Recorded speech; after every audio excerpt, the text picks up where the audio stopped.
Assalomu alaykum ahli YouTube. Santexnika ishlari bo'yicha kanal ochib, asosda yurgizib boraman, o'rgatib. Santexnika va elektrika sohasi bo'yicha agar qiziquvchilar bo'lsa, asosda o'rgatib boramiz. Hozir yana bitta obyektdaman. Asosda ko'rsatib, o'rgatib boraveramiz xalqimizga. Obuna bo'lib, qo'llab tursalaringiz, shuni o'zi yetarli. Mana bu obyektimizda Choplopol uyda egasi so'raganda qilib berdik. Bu Rossiyadan, Moskva oblastida. O'zimizda ham shu narsani qilsa bo'ladi. Mana shunaqa Pentex o'zimizda ham sotiladi. Mana turbalar bor. Shunaqa qilib turib, mana bu ulitka deyiladi bu.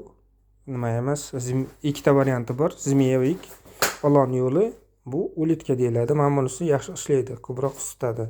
Bu koridorchasi bilan sanuzolini bitta konturda ozroq kechirim so'rayman. Men ko'pincha adashtirib qo'yaman, o'zbekcha bilan ruschani ko'p adashtirib gapirib boraman. Eng yaxshi varianti bu nimalarda konturlarni ko'paytirib bo'lish kerak. Bir konturda masalan 50 metr, 60 metrdan oshib ketmasa yaxshi isiydi. Masalan, bu yer 36 kvadrat shu 3 ga bo'lindi. Mana bu hozirroq kichkina chizsam ko'rinadi. Mana bu ikkinchi kontur, bu kuxnya zonasi. Ikkinchi kontur, bu bunisi uchinchi kontur. U yetmaganda bu nima bo'lganligi uchun, Rossiya bo'lganligi uchun yana batareya ham qo'ydik. 1, 2 ta, 3 ta batareya bitta xonaga. Bu mana bu Choplopol ishlatsa ham bo'ladi, ishlatmasa ham bo'ladi. Sababi batareyani o'zi yetib ortadi bu yerga.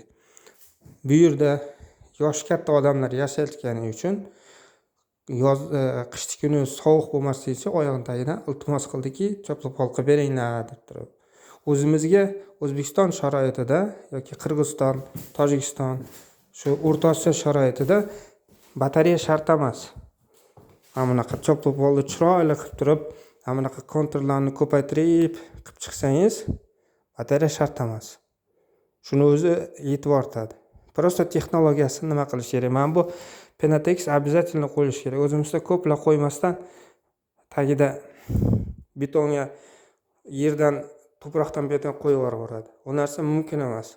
Agar to'proqdan qo'yib yuborsangiz, tagdan zak tortib turib, issiqlik isitib berish imkoniyati juda kamayadi.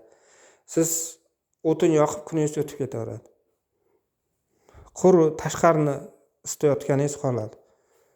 Bizda ko'p ustalar shu narsaga xatochilik qiladi. Men asosda ko'rsatib, yuklab boraman o'zbek tilida va rus tilida. Kimga qaysi til ma'qul bo'lsa, shuni ko'rib ketaverasizlar. Men shu 10 yildan ziyodroq men bu santexnika, elektrika, montaj bilan shug'ullanaman. Yaqinda kanal ochib, bolalar iltimos qilgan aka bizda xalqqa ham o'rgating. Nima bizda ham biladiganlar ko'paysin deganiga, iltimos qilganiga men shu narsalarni xizmat qilyapman. Balkim kачествоsi uncha yaxshi uddalay olmasligim mumkin, chunki men video operatorlik qobiliyatim yo'q. Asosda harakat qilishga tushuntirib, yaxshilab kачествоni ko'rsatib yorishga harakat qilamiz. Rahmat. Qo'llab-quvvatlab tursalaringiz, hamma narsani tushuntirib boraman. Elektrikani ham, santexnikani ham uyda o'zingiz eplab qo'yaverasiz ustasiz.